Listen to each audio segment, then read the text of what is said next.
നമസ്കാരം, ഞാൻ Rakesh M G. നമ്മുടെ വാഹനത്തിൻ്റെ എഞ്ചിൻ ഓയിൽ ലീക്ക് വന്നു കഴിഞ്ഞാൽ എന്തൊക്കെ പാർട്സാണ് നമ്മൾ മാറിവിടേണ്ടത്? ഇങ്ങനൊരു സംശയം എൻ്റെ ഒരു സബ്സ്ക്രൈബർ ചോദിച്ചിരിക്കുന്നത് @milky view 4085 ആണ് ചോദിച്ചിരിക്കുന്നത്. ചോദ്യം ഇങ്ങനെയാണ്: എഞ്ചിൻ ഓയിൽ ലീക്ക് വന്നാൽ എന്തൊക്കെ പാർട്സ് മാറണം? ഗിയർ ഷാഫ്റ്റ് ഒക്കെ മാറണോ?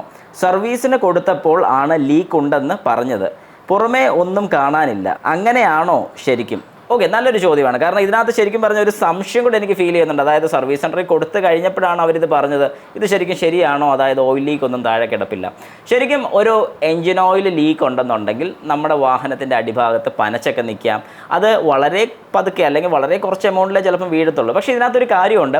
നമ്മൾ ഷോറൂമിൽ കൊടുത്തു കഴിയുന്ന സമയത്ത് പണ്ടത്തെ കാലത്തൊക്കെ ഓക്കെ, നമുക്കിപ്പോൾ കസ്റ്റമറോട് ജസ്റ്റ് ഇന്ന പോലെ ഒരു ഓയിൽ ലീക്ക് ഉണ്ടെന്ന് പറയാം. പക്ഷേ ഇന്നിപ്പം ടെക്നോളജി ഭയങ്കര അഡ്വാൻസ്ഡ് ആയിട്ടുണ്ട്. നമുക്ക് അവരോട് ആവശ്യപ്പെടാം, വാഹനത്തിൻ്റെ ഫോട്ടോ ഒന്ന് അയച്ചു തരാൻ പറയാം. കാരണം നമ്മളിപ്പോൾ ആ സ്ഥലത്തില്ല, വാഹനത്തിൻ്റെ സർവീസ് വർക്ക് നടന്നുകൊണ്ടിരിക്കുകയാണ്. ഉറപ്പായിട്ട് നിങ്ങൾ ചെയ്യേണ്ട ഒരു കാര്യമാണ്, നിങ്ങളുടെ വാഹനത്തിൻ്റെ വീഡിയോ ഫുട്ടേജ് നിങ്ങൾക്ക് അയച്ചു തരാൻ പറയാം വാട്സാപ്പിനകത്ത്. അപ്പോൾ നിങ്ങൾക്കത് ഷുവറായിട്ടും നിങ്ങൾക്ക് നോക്കുമ്പോൾ മനസ്സിലാവും എവിടെ നിന്നാണ് ആ ലീക്ക് വരുന്നത്. ലീക്ക് കാണുമ്പോൾ അറിയാം ജെനുവിൻ ആണോ അതോ അന്നേരം ക്രിയേറ്റഡ് ആണോ എന്നുള്ളത് നിങ്ങൾക്ക് അറിയാൻ സാധിക്കും. ഇങ്ങനെ ഒരു സംശയം ഉള്ളതുകൊണ്ടാണ് ഞാൻ ജസ്റ്റ് ഒന്ന് പറഞ്ഞതേ ഉള്ളൂ. അപ്പോൾ അങ്ങനെയാണെന്നുണ്ടെങ്കിൽ അത് കാണുന്ന സമയത്ത് നിങ്ങൾക്ക് മനസ്സിലാവും ഇത് എങ്ങനെയാണ് ലീക്ക് വന്നതെന്നുള്ളത്. ഒന്നെങ്കിൽ നമുക്ക് മനസ്സിലായില്ലെങ്കിൽ പോലും അവർ നമുക്ക് പറഞ്ഞ് വ്യക്തമാക്കി തരും, ഇന്ന കാരണങ്ങൾ കൊണ്ടാണ് ഈ ഒരു ലീക്ക് വന്നിരിക്കുന്നത്. അങ്ങനെയാണെന്നുണ്ടെങ്കിൽ അടുത്ത സ്റ്റെപ്പ് എന്താണെന്ന് ചോദിച്ചാൽ എന്തൊക്കെ കാര്യങ്ങൾ നമ്മൾ ഇതിനകത്ത് മാറണം. ഈ പറഞ്ഞ പോലെ ഷാഫ്റ്റ് മാറേണ്ട ഒരു കേസ് ഇല്ല.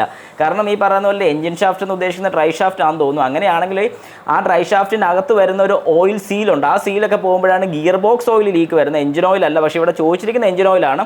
എഞ്ചിൻ ഓയിൽ ലീക്ക് വരാൻ പല കാരണങ്ങളുണ്ട്. കാരണം എന്താണെന്ന് പറഞ്ഞാൽ എഞ്ചിൻ ഓയിൽ ലീക്ക് വരാൻ വേണ്ടി വാഹനത്തിൻ്റെ സമ്പ്, അതായത് എഞ്ചിൻ ഓയിൽ കളക്ട് ചെയ്ത് വെക്കുന്ന സമ്പ് എന്ന് പറയുന്ന യൂണിറ്റിൻ്റെ സൈഡിൽ വരുന്ന ബോണ്ടിന് എന്തെങ്കിലും ലീക്ക് ഉണ്ടെങ്കിൽ അണ്ടർബോഡി ഹിറ്റ് ഉണ്ടെങ്കിൽ വരാൻ സാധ്യതയുണ്ട്.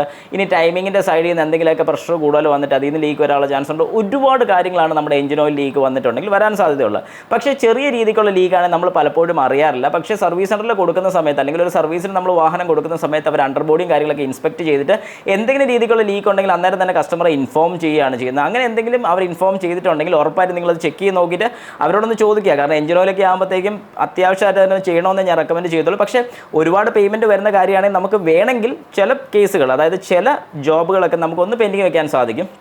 ഇതൊക്കെ ഞാൻ പറയത്തില്ല. ഇനി സാമ്പത്തികം നമുക്ക് കുറവാണെന്നുണ്ടെങ്കിൽ കുറച്ച് നാളും കൂടെ ഓടുമോ എന്ന് കൺഫേം ആക്കുക. അങ്ങനെ ഓടുമെന്നുണ്ടെങ്കിൽ അവർ ഉറപ്പ് പറയുകയാണെങ്കിൽ മാത്രം ഓടിക്കാമെന്ന് ഞാൻ പറയത്തുള്ളൂ. അല്ലാത്ത പക്ഷം അത് പോകത്തില്ല. അന്നേരം തന്നെ മാറണമെന്നുണ്ടെങ്കിൽ ഉറപ്പായിട്ട് മാറി വിട്ടോണം. കാരണം എഞ്ചിൻ ഓയിലിൻ്റെ കാര്യമാണ്. എഞ്ചിൻ ഓയിൽ എങ്ങാനും കുറഞ്ഞ് പോയിട്ടുണ്ടെന്നുണ്ടെങ്കിൽ നമ്മുടെ വാഹനത്തിൻ്റെ എഞ്ചിന് കംപ്ലയിൻറ്റ് വരാനുള്ള ചാൻസ് കൂടുതലാണ്. അതുകൊണ്ട് ഒരു കാരണവശാലും നിങ്ങൾ ഈ പറഞ്ഞ പോലെ എഞ്ചിൻ ഓയിലിൽ ലീക്കോ കാര്യങ്ങളൊക്കെ ഉണ്ടെന്നുണ്ടെങ്കിൽ ഒരു കാരണവശാലും വെച്ചുകൊണ്ടിരിക്കരുത്. എത്രയും പെട്ടെന്ന് അത് ക്ലിയർ ചെയ്തോണം. പക്ഷേ ഈ ഒരു കാര്യം നിങ്ങൾക്ക് അവകാശപ്പെടാൻ പറ്റും, അല്ലെങ്കിൽ നിങ്ങൾക്ക് ചോദിക്കാൻ സാധിക്കും. അതായത് നിങ്ങളുടെ വാഹനത്തിൻ്റെ വീഡിയോ ഫുട്ടേജ് അയച്ചു തരാൻ പറയാം. അതിൻ്റെ കംപ്ലയിൻറ്റ് എന്താണെന്നുള്ളത് സ്പെസിഫൈ ചെയ്ത് തന്നെ അയച്ചു തരാൻ പറയാം. അങ്ങനെയാണെന്നുണ്ടെങ്കിൽ നമുക്കത് വിശ്വസിക്കാൻ സാധിക്കും. അതുകൊണ്ട് ഇനി തൊട്ടെങ്കിൽ ഈ വീഡിയോ കാണുന്ന എല്ലാവരും ഉറപ്പായിട്ടും നിങ്ങളുടെ വാഹനത്തിൻ്റെ എന്തെങ്കിലും ഒരു കംപ്ലയിൻറ്റ് അവർ പറയുകയാണെങ്കിൽ ആ കംപ്ലയിൻറ്റിൻ്റെ വീഡിയോ നിങ്ങൾക്ക് അയച്ചു തരാൻ വേണ്ടി പറയണം. കാരണം പ്രത്യേകിച്ച് ഒരു കസ്റ്റമർ ശ്രദ്ധിക്കണമെന്നില്ല.